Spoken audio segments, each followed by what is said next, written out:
In fact, as a recruiting professional, I'd say there's always a job, there's always a role waiting out there, for any individual, right? And again, I just want to take a minute and talk about how incredibly hard last year has been. A lot of businesses shutting shop, a lot of folks losing, their jobs as well.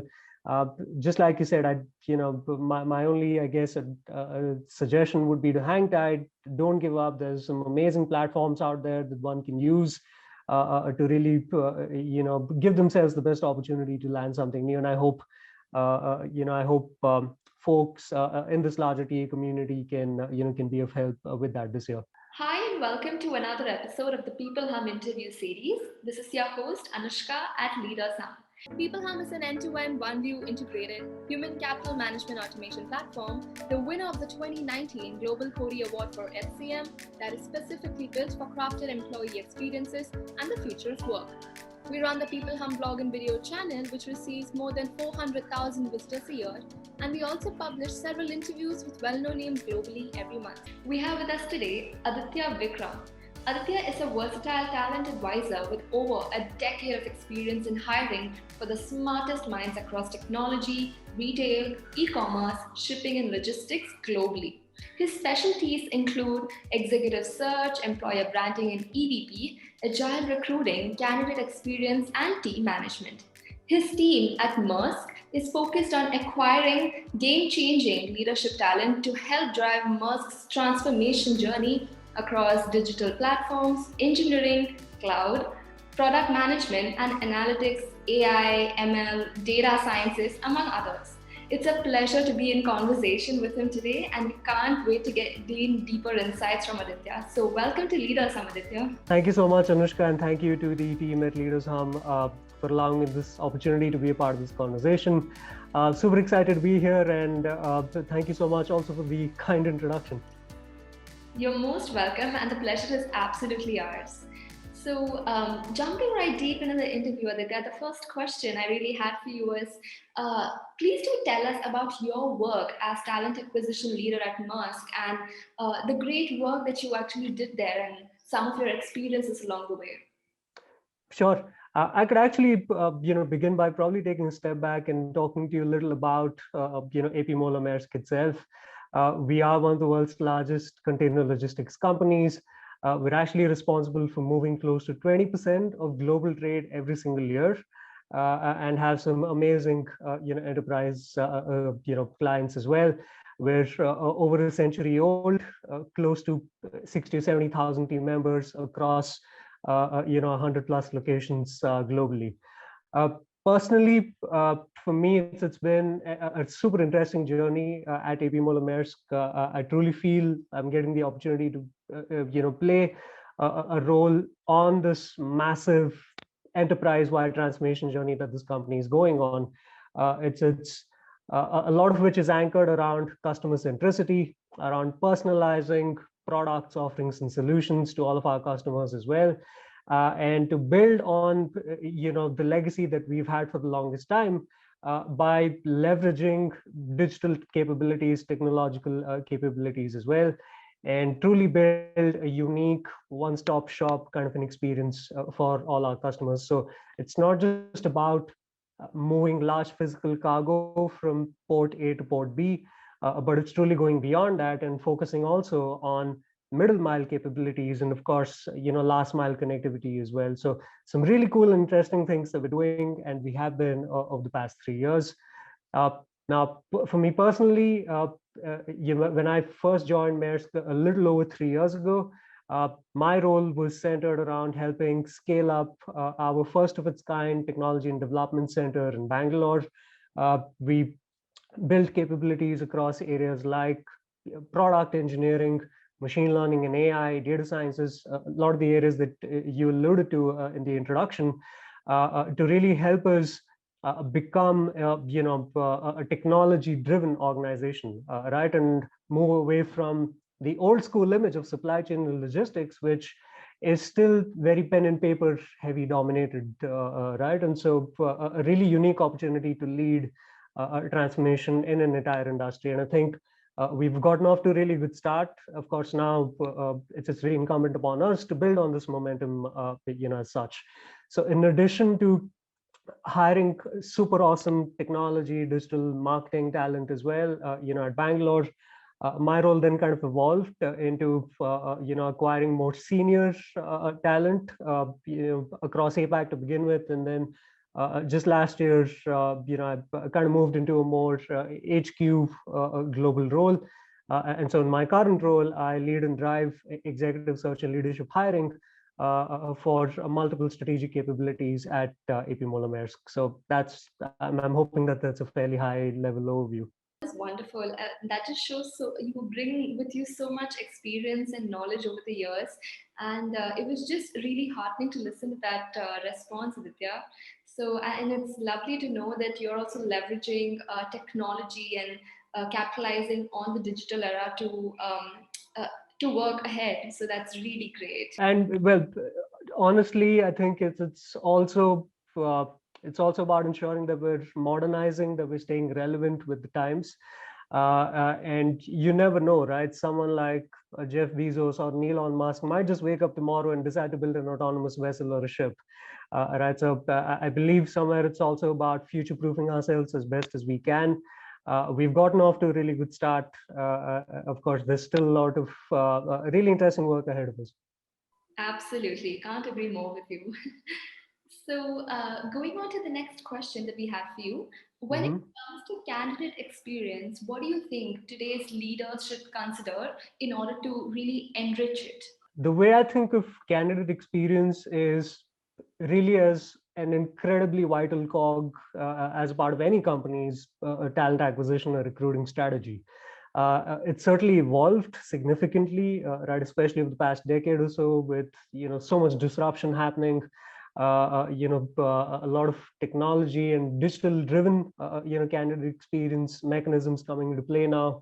But that probably also say that one of the areas, and maybe I could use the Maersk example here, right? And some of the things that we're doing is to really treat our candidates the way we would our customers, right?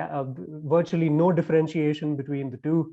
Of course, as a company, one of our key priorities is to build world-class customer journeys and world-class customer experiences, and do it in a seamless fashion, right? Creating ease of doing business, and of course, create new business opportunities as well. Now, you can't translate that as a mindset over to recruiting. And if you think of talent acquisition as well, honestly, for me, it's all about creating world-class candidate experiences.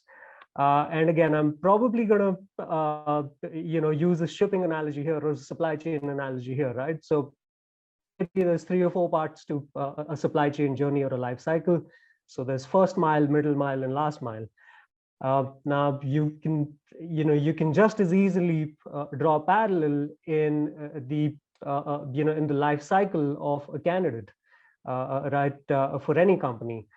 For me, that would equate to the first mile typically being anchored around creating awareness, right, and also engagement for candidates. And these days there's just so much creativity, going in, job ads, videos, and so forth. Recruiters are getting incredibly creative when it comes to, just creating more awareness about the brand, right, and talking about, challenges that, that a certain individual can, look forward to at a company, and of course, an amazing career as well, right? So that's the first mile of it, which is essentially around awareness and engagement.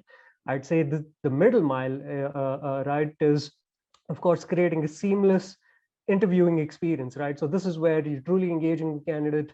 You almost providing a red carpet kind of an experience, personalizing where possible. And again, I'm saying where possible because a lot of companies do an incredible amount of volume hiring as well, and so the personalization aspect of it might not be too practical for every single organization, but at least at fairly middle or maybe even senior levels, I think it's fairly easy to create a much more unique, personalized candidate experience.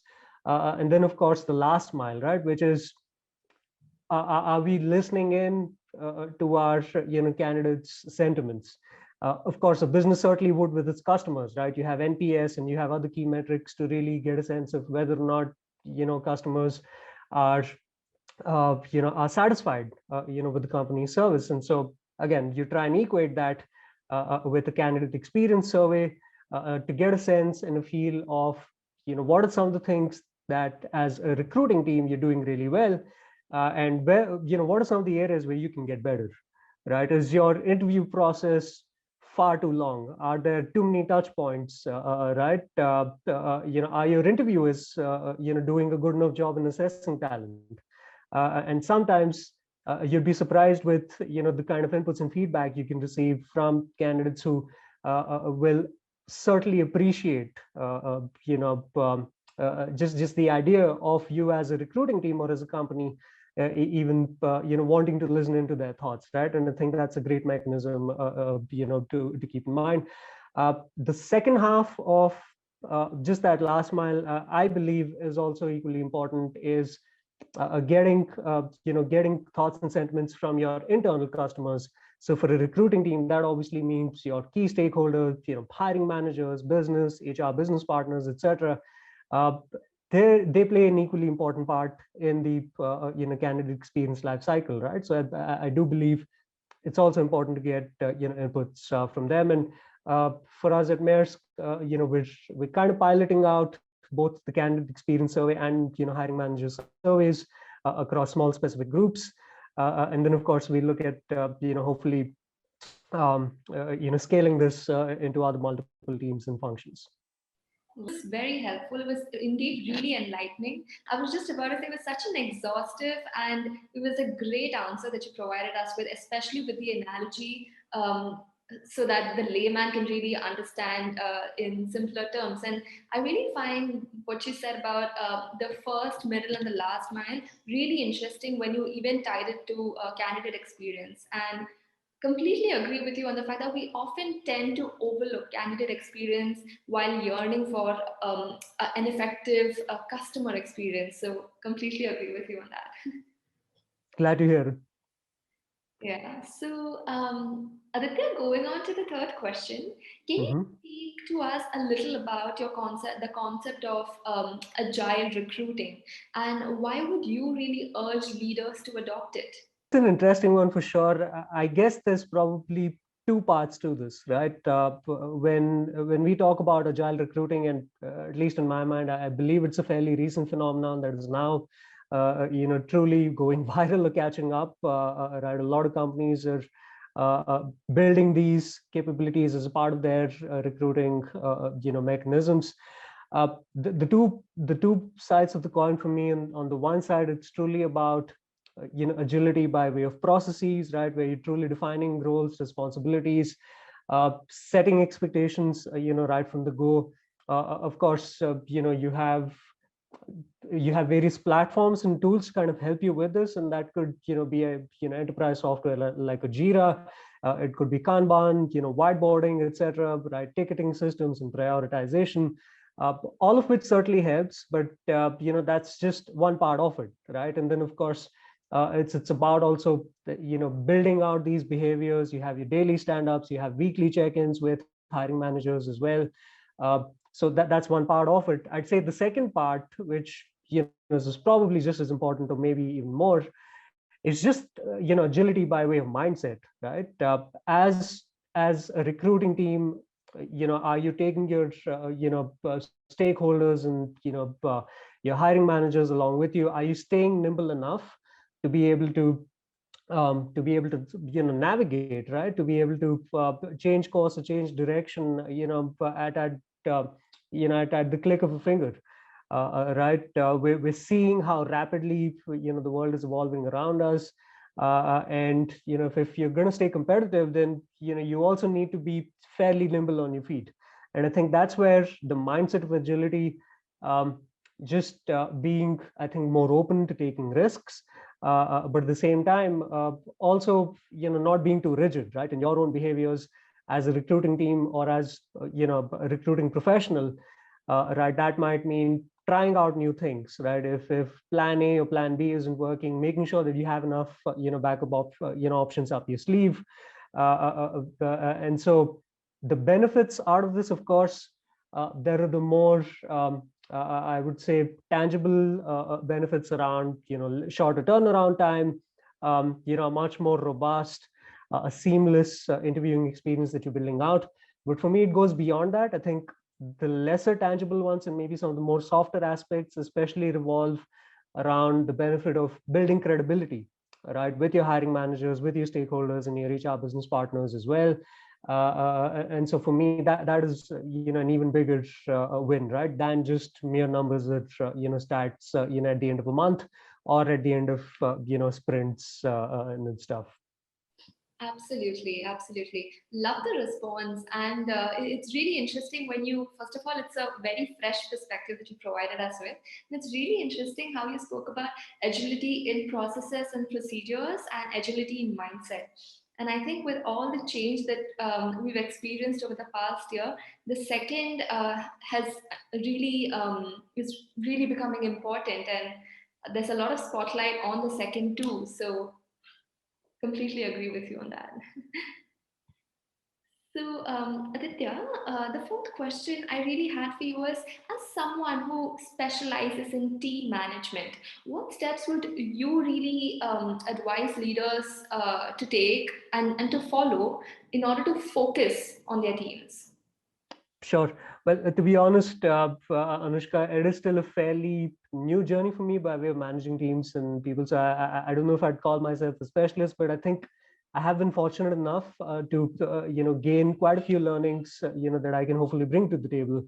Uh, what I'll probably do is just pull on that thread that you just alluded to a while back, which is around just how crazy how just how extraordinary last year was, right? It completely threw people off the rails. Um, when you think of the new normal, people are talking about working remotely, working from home.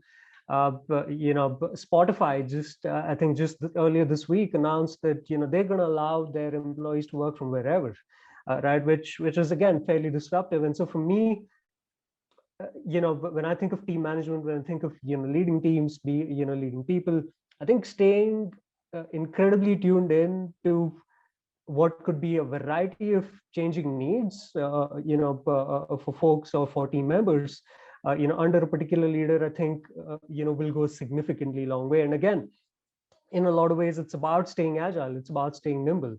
Right. And I think if you're doing that, you're giving yourself the best opportunity to allow the team members enough flexibility, enough room for them to really shine, and also build an ecosystem where there is enough trust, right? You don't, I mean, it shouldn't really matter where one is working from, what hours they're logging in, of course, so long as the business isn't getting impacted, right? I mean, that goes without saying. But I think just staying incredibly tuned in to evolving, changing needs and perspectives, I think goes an incredibly long way. I'd say the second is to really anchor all of these around empathy, right? And one of the key learnings I've had at AP Moller Maersk is to also destigmatize failure, right? Talk about it more openly. As a leader, be much more uh, open, encourage sharing failures, right? Just the fact that it's completely okay to not succeed every single time, but how are you using that as a learning mechanism? How are you using that as a vehicle to really grow and develop yourself, take more risks, right? Be much more open to a diverse set of thoughts and ideas that you can bring to the table. And again, an ecosystem where you're allowing team members to really thrive, to really shine. Ultimately, as a leader, I guess one of the key responsibilities is to just get out of the way of people, right? And give them enough room to do what they do best. And so that probably be the second part to that question, Anushka. Wow, that was great. I love the part where you spoke on we need to foster a culture of trust with our employees and make them feel belong to the organization so that they can work from wherever. And also love the part that you spoke on empathy and just responding in a way to individual subjectivities. And I love also how you spoke about destigmatizing failures at the workplace, especially now with mental health gaining more spotlight and becoming the need of the hour. So I think that's really imperative. For sure, and I think we'll. I think in a lot of ways, it's just the beginning, right? I think for the longest time, just the idea of being vocal about, your thoughts, just the idea of being vocal about how you're feeling. There's always been this innate sense of apprehension, right? What will people think? Is it okay for me to, share and talk about my feelings? I think more and more we're seeing a lot of these a lot of these boundaries being pulled down. We're seeing a lot of these walls being pulled down as well. It isn't going to happen overnight, but I think it's important to continue to stay resilient and keep pushing. Absolutely, it's a start. I completely agree with you. So, just to kind of wrap this interview up, Aditya, do you have any quote that would best describe your feelings about the future of work, workplace, and you? Oh gosh, that's uh, that's a tough one. There's so many really good ones to choose from, but I think the one that I hold closest to my heart is maybe a byproduct of just being a really huge sports fan, and specifically boxing and mixed martial arts.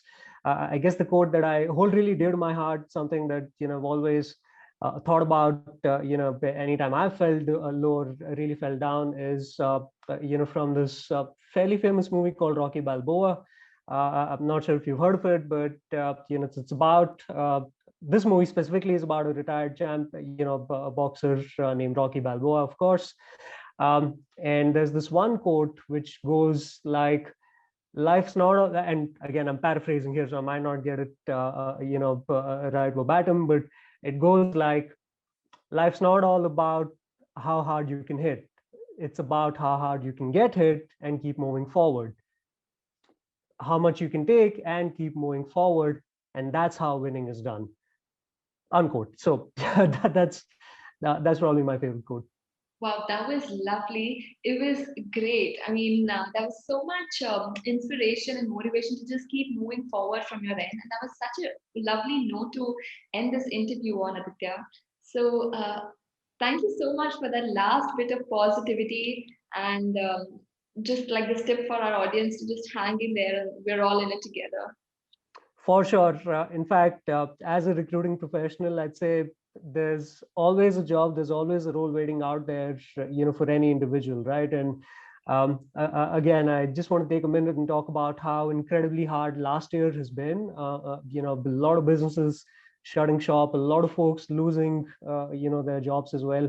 Uh, just like you said, my only, I guess, suggestion would be to hang tight, don't give up. There's some amazing platforms out there that one can use to really, give themselves the best opportunity to land something new. And I hope,